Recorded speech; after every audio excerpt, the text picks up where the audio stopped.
Well, I'm cleaning up this block, putting together a new engine for the 65 Mustang, and I thought I'd do a quick video on how to measure cylinder taper without any fancy tools or bore gauges or any of that. So snap gauges are really hard to get the hang of, and most of the time when you're starting out you end up using them wrong and you get inaccurate measurements. So the quick and easy way is to get a piston ring and an old piston to square it up in the bore, and we're going to want to take a measurement of the end gap at the top and bottom of the bore. So usually on a cylinder bore here, this one's actually pretty good, but you can see there's a little bit of a ridge and there's a ring witness mark right along here. So usually if you can catch this with your fingernail, usually it needs to be bored for sure. But if it's close, it's good to measure it. Sometimes you can get away with it. So this one's not too bad. So we're going to measure just under that darker section there. So this cylinder I've already kind of honed a little bit. Clean up all the rust and stuff in it. You can see that little black line there. That's the witness mark from the top piston ring. So we want to measure just below that, about where I've got this ring. So once you put the ring in there, this thing will refocus. Holy, there we go. So to square up the ring, I just use an old piston, and you get it in there. Sometimes if you leave the oil rings on there, you can just push it until the oil rings catch the deck of the block. But just get it nice and squared up like that. Got the ring in there, and you grab your feeler gauges. I already lost mine. Holy, there we go. So this ring is kind of worn out. I don't know what the deal is with it, but it's got quite a lot of end gap. So I've got a whole stack here. I've got 86 and 7. So got kind of a stack here just because of this particular piston ring. But at the top of the bore here, I've got a stack of them, and we're just measuring this end gap. So that's pretty tight in there.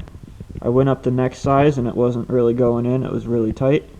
So this is about where we're at. So that's at the top of the bore. So now don't misplace how many leaves you've got out of your feeler gauge. We're going to take our piston, stick it in there, and we're going to go down the bore to the bottom area of where the rings will be riding. So I'm going to go about there. This is a 302 block, so it's a 3-inch stroke. So probably somewhere around 3 inches down from where we did the first measurement is where we're going to be. So now we're going to take another measurement, and this one theoretically isn't going to use quite so many feeler gauges. It's going to have a little less end gap. So I'm going to go in here and check.